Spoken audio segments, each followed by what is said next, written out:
안녕하세요. 수원제일교회 섬기고 있는 김근영 목사입니다. 하나님 말씀을 가까이 하면 영혼이 살아납니다. 이번 5월에도 주만나와 큐티를 보다를 통해 말씀의 능력을 경험하시기를 바라겠습니다. 큐티하는 바로 여러분이 하나님의 뷰티입니다.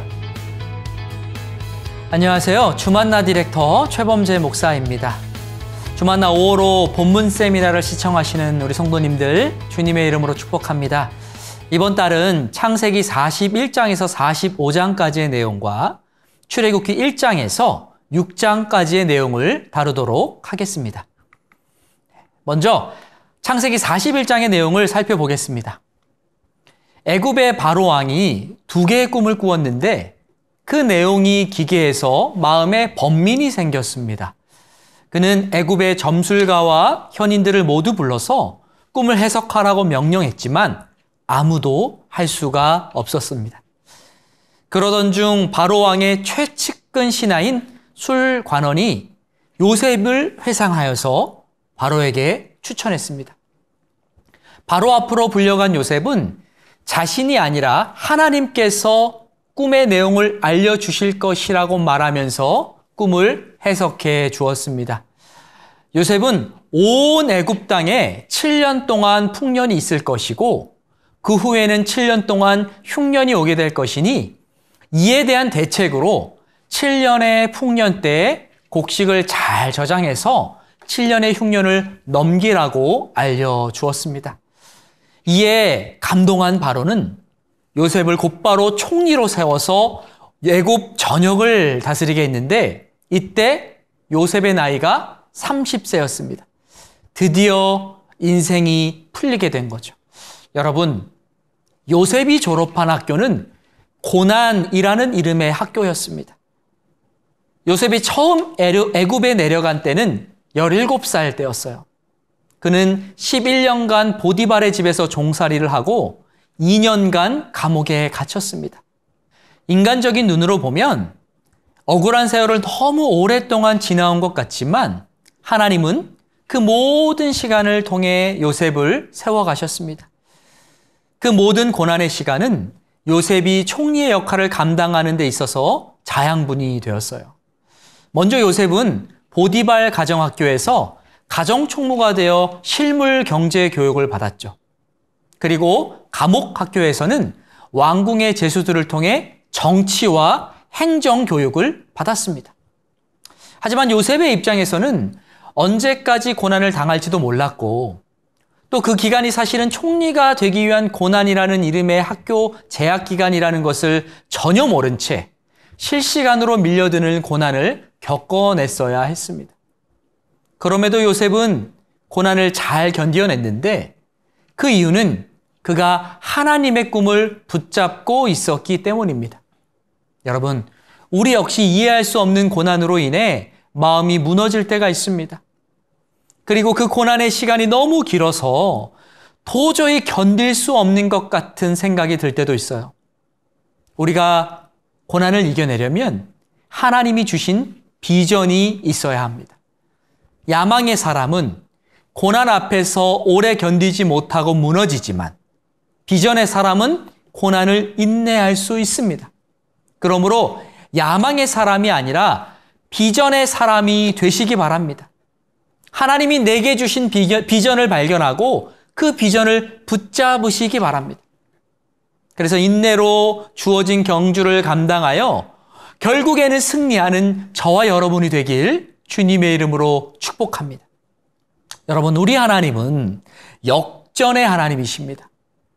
요셉은 죄수의 신분에서 단번에 왕 앞에 서는 영예를 누리게 되었습니다.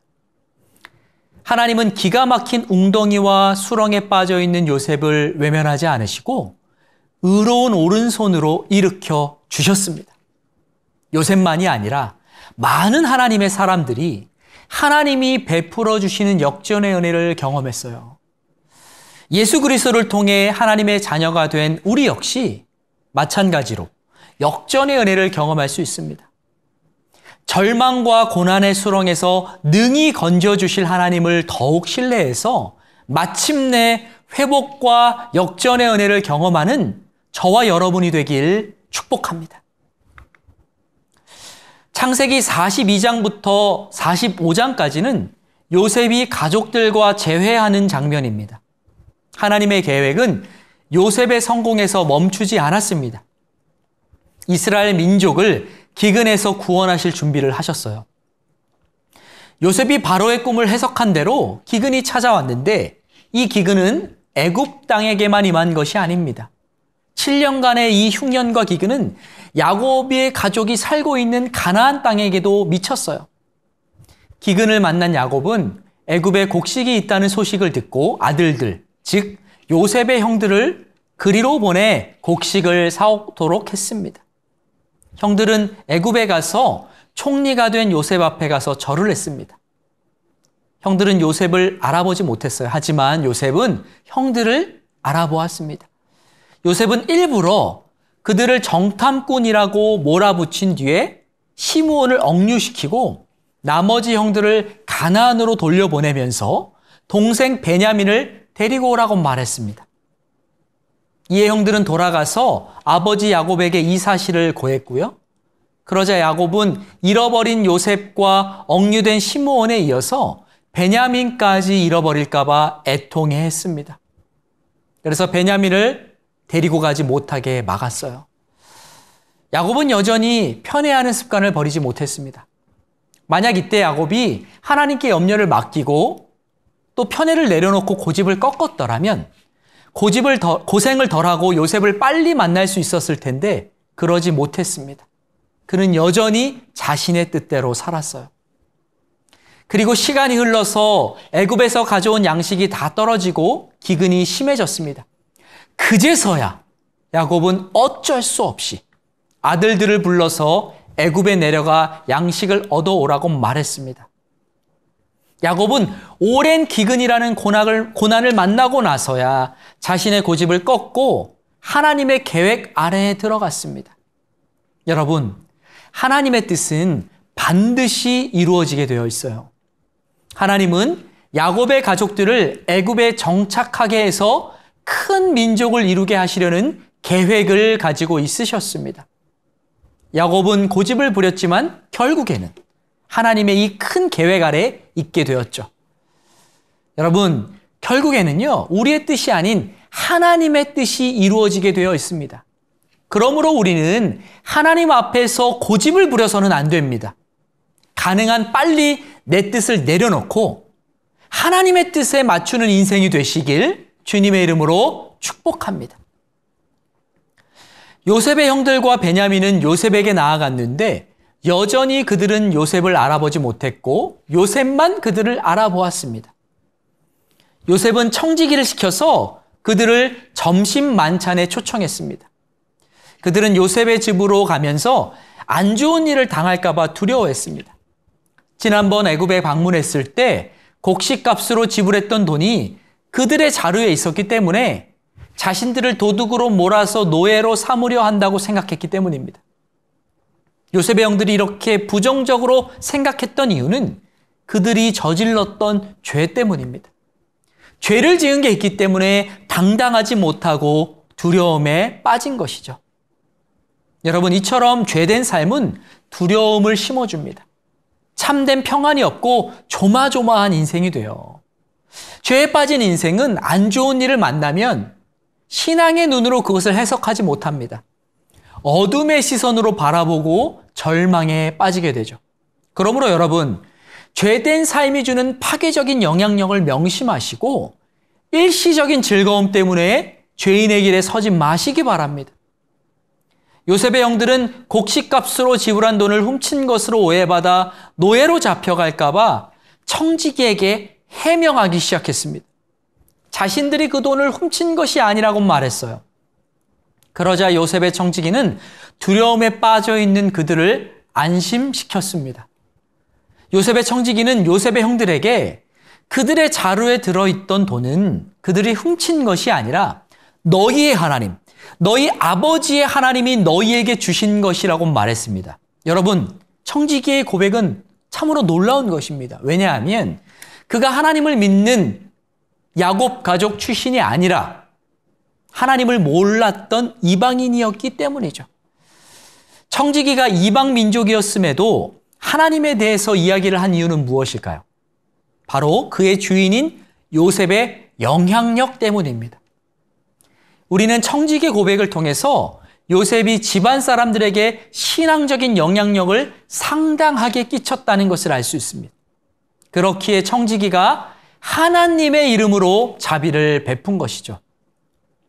여러분, 우리가 신앙적인 삶을 살면 반드시 주변에 선한 영향력을 끼치고 하나님의 영광을 드러내게 됩니다. 나의 모습을 통해 하나님의 영광이 드러난다면 그것만큼 복된 인생은 없을 것입니다. 신앙적인 삶을 통해 주변에 하나님의 빛을 비추는 복된 인생이 되시길 주님의 이름으로 축복합니다. 요셉은 형들과 인사를 나눈 뒤에 아버지 야곱의 안부를 물었습니다. 사랑하는 아버지를 20년이 넘도록 보지 못했으니 궁금한 것이 당연하죠.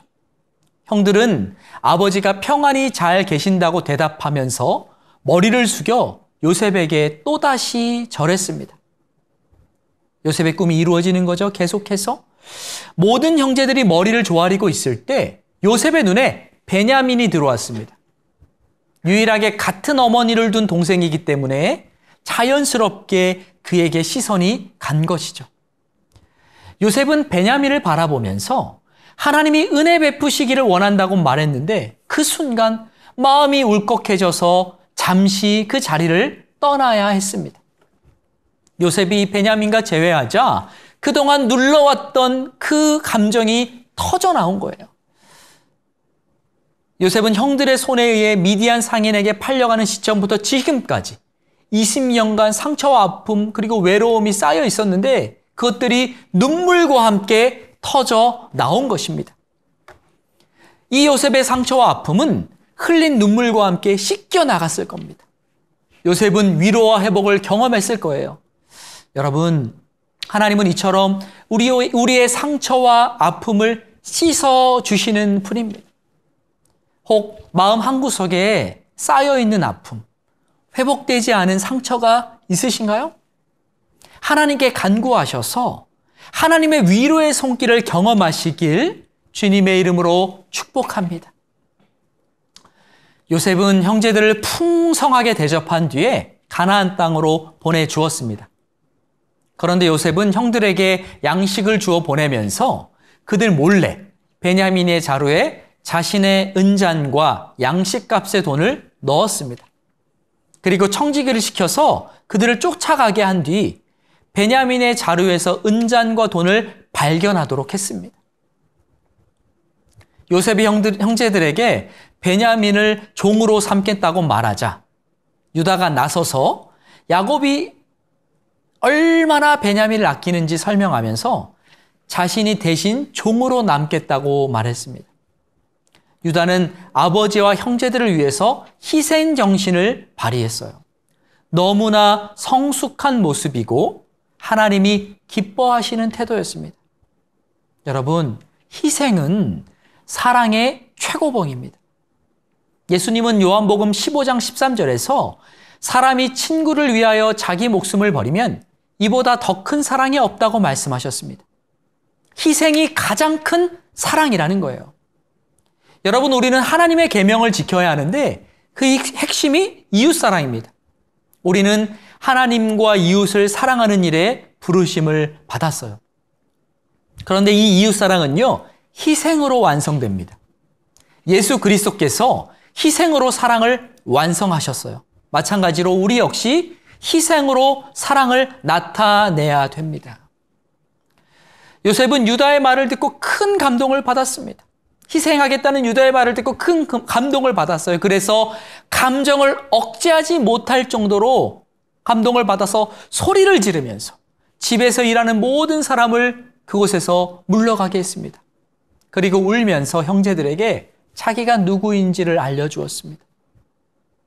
이에 요셉의 형들이 말을 잇지 못할 정도로 놀라자 요셉은 그들에게 하나님이 큰 구원으로 당신들의 생명을 보존하고 당신들의 후손을 세상에 두시려고 나를 당신들보다 먼저 이곳에 보내셨다고 고백했습니다. 놀라운 고백이죠. 원수를 갚지 않고 하나님의 뜻이라고 말했어요. 요셉의 형들은 아버지 야곱에게 가서 이 소식을 전했습니다. 놀라운 역전의 스토리, 회복의 스토리, 용서의 스토리입니다. 여러분, 우리가 당하는 고난을 믿음으로 인내하면 또 용서하면 하나님이 반드시 그것을 선으로 바꾸어 많은 사람을 살리는 도구로 사용하십니다. 공짜 고난과 공짜 용서는 없습니다. 하나님 반드시 갚아주세요. 그러므로 하나님께서 주실 상급과 위로를 바라봄으로 넉넉히 고난을 인내하시고 또 용서를 통해 하나님의 사랑을 나타내서 하나님께 칭찬받는 저와 여러분이 될 수 있기를 주님의 이름으로 축복합니다. 이제 출애굽기를 살펴보겠습니다. 먼저 출애굽기의 대략적인 개요를 살펴보겠습니다. 출애굽기의 주제는 탈출이에요. 애굽에서 탈출하는 내용을 다루고 있죠.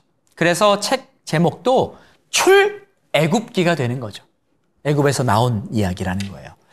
출애굽기의 연대는 야곱이 애굽으로 내려간 때인 주전 1875년부터 출애굽하여 성막을 세운 때까지, 그러니까 성막에 대한 이야기가 나오는 그 이야기까지인 주전 1445년까지, 그러니까 약 430년간의 기간을 다루고 있습니다. 출애굽기의 배경 장소는 애굽에서 시내산까지입니다.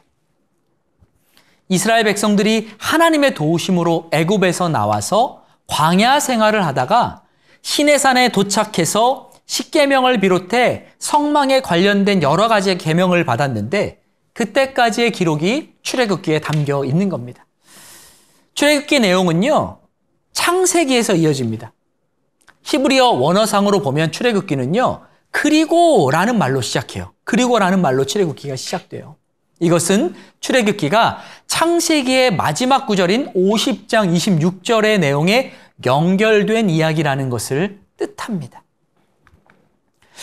출애굽기 1장의 내용을 먼저 살펴보겠습니다.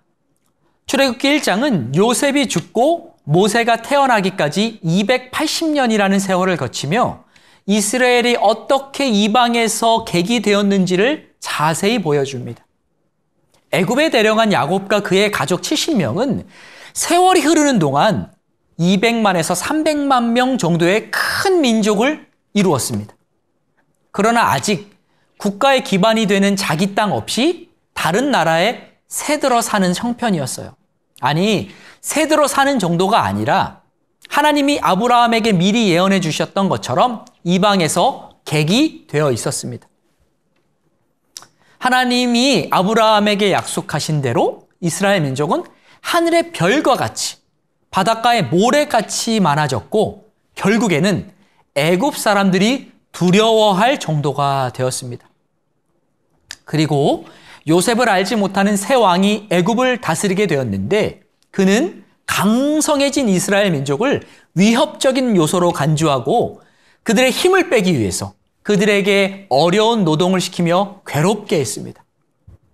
그리고 새로운 왕은요, 이스라엘 백성들을 더 억압하기 위해서 히브리 산파를 불렀어요. 그래서 히브리 여인이 아들을 낳으면 죽이라고 명령했습니다. 하지만 히브리 산파들은요, 하나님을 두려워했기 때문에 애굽 왕의 명령을 어기고 아기들을 살려주었습니다. 이런 배경 가운데 출애굽기의 영웅 모세가 태어나는 거예요. 레위 가족 중에 한 여인이 아들을 낳았는데 도저히 숨길 수 없게 되자 아이를 갈대 상자에 담아 나일강 갈대 사이에 두었습니다. 그 상자를 발견한 애굽의 공주가 아이를 데려다가 키우고자 했고 아이의 친모가 정체성을 숨긴 채 그 집의 유모로 들어가서 아이를 돌보게 되었습니다. 공주는요, 아이의 이름을 모세로 지었는데 모세는 물에서 건져내었다는 뜻입니다. 훗날 모세는 이스라엘을 애굽에서 건져내게 되죠. 모세는 전형적인 애굽식 교육과 유대식 양육을 동시에 받으면서 균형 있게 자랐습니다. 엄마가 애굽의 공주고 또 유모가 자신의 친엄마였기 때문에 양쪽 문화를 다 배우면서 자란 거예요. 모세는 지배를 받는 하층민에서부터 지배를 하는 왕족에 이르기까지 한 민족을 이끄는 지도자라는 최종적인 목표를 향해 착실한 준비를 하며 자란 것입니다. 모세는 바로의 궁전에서 애굽 최고의 족집게 과외를 받았을 것입니다. 권력, 지식, 재물을 다루는 탁월한 방법을 전수받았을 거예요. 하지만 모세에게도 보완되어야 할 부분이 있었습니다. 모세가 장성한 후에 한 번은 자기 형제들에게 나가서 그들이 고되게 노동하는 것을 보다가 어떤 사람이 한 히브리 사람을 치는 것을 봤어요. 그래서 좌우를 살펴 사람이 없음을 보고 그 애굽 사람을 쳐 죽여 모래 속에 감추어 버렸습니다. 그런데 바로가 이 사건을 알게 되어 모세를 죽이려고 했습니다. 그래서 모세는 어쩔 수 없이 바로의 낯을 피하여 미디안 광야로 도망을 갔습니다. 졸지에 왕자의 신분에서 광야의 나그네 처지가 된 것이죠. 하지만 이 모든 것은 모세를 연단시키려는 하나님의 계획 가운데 있었습니다. 모세가 진정한 이스라엘 민족의 지도자가 되기 위해서는 미디안 광야에서 겸손해지는 법을 배우고 또 40년간 방황하게 될 광야에서의 삶을 익혀야만 했던 것이죠. 모세는 광야에서 이드로의 딸 십보라와 결혼했습니다. 그리고 양을 치는 평범한 목자로 살아갔는데 그 기간이 무려 40년이나 되었습니다. 40세에 혈기왕성했던 모세는 80세에 힘없는 노인이 되어버렸습니다. 그런데 이때부터 하나님이 그를 붙들어 사용하시기 시작하셨습니다. 하루는 80세가 된 모세가 평소대로 광야에서 양을 치고 있었는데 불이 붙은 떨기나무가 사라지지 않는 광경을 보았습니다. 그가 그 모습을 놀라워하며 다가가자 하나님이 그를 부르셨습니다. 하나님은 모세에게 자신의 정체성을 밝히신 뒤에 애굽에 있는 이스라엘 백성을 구원하라는 그 사명을 주셨습니다. 그런데 모세는 자신은 아무런 능력이 없다고 말하면서 머뭇거렸어요. 40년간 광야에서 살면서 너무 힘이 빠진 거예요. 하지만 이때가, 모세가 힘이 빠진 바로 이때가 하나님 보시기에는 사용하기에 가장 적합한 때였습니다. 하나님은 모세를 설득시키셔서 결국에 바로왕 앞에 서게 만드셨습니다. 이때 모세는 80세였고 그의 형 아론은요 83세였습니다. 여러분, 하나님은요 우리가 힘을 뺄 때 일하시기 시작하십니다. 모든 것이 하나님의 은혜고 내가 아닌 하나님이 하셨다는 고백을 할 때까지 우리의 힘을 빼세요. 그리고 하나님은 약할 때 강함 되시는 분입니다. 하나님은 철저히 약자가 된 노인이 된 모세와 아론을 부르셔서 바로왕과 피말리는 영적 전쟁을 시키셨습니다. 모세와 아론은 하나님의 명령에 순종해서 바로를 찾아가 이스라엘 백성을 풀어달라고 요청했습니다. 그런데 바로는 그들의 말을 듣기는커녕 오히려 이스라엘 백성들에게 더 무거운 짐을 지웠습니다. 삶이 힘겨워진 이스라엘 백성들은 모세와 아론을 원망하기 시작했어요. 이에 모세가 하나님께 다시 엎드려 기도하자 하나님은 그를 격려하시면서 다시 한번 그에게 사명을 주셨습니다. 여러분, 우리에게 주어진 사명을 완수하는 일과 그것으로 인해 겪어야 하는 영적 전쟁은 결코 쉽지 않습니다. 도저히 감당하기 어려운 것처럼 느껴질 때가 있어요. 하지만 바로 그때 하나님이 더 강력하게 일하십니다. 우리에게 사명을 주신 하나님은 우리를 끝까지 붙들어 주시고 계속해서 격려하십니다. 약할 때 강함이 되어주세요. 그래서 결국에는 사명을 감당할 수 있도록 하십니다. 나의 능력과 힘이 아니라 오직 하나님의 능으로, 하나님의 영으로 사명이 완수되는 것을 보여주세요. 여러분, 우리 모두는 하나님 나라를 위한 사명자입니다. 예수 그리스도를 주로 믿어 하나님의 자녀가 된 모든 성도에게는 하나님이 사명을 주세요. 이 사명의 길은요, 피할 수 있는 것이 아닙니다. 절대 피할 수 없어요. 피할 수 없다면 즐겨라 라는 말이 있죠. 이왕 사명을 피할 수 없다면 기꺼이 그 길을 걸어가는 저와 여러분이 되길 바랍니다. 하나님께서 끝까지 붙들어 주시고 감당하게 해 주실 것입니다.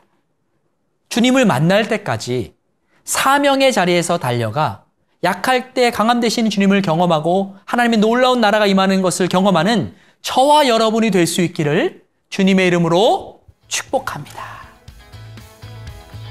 네, 이로써 5월의 본문 세미나를 마쳤습니다. 성도 여러분, 날마다 하나님의 말씀을 가까이 하시기 바랍니다. 말씀을 가까이 하면 우리의 영혼이 힘을 얻어요.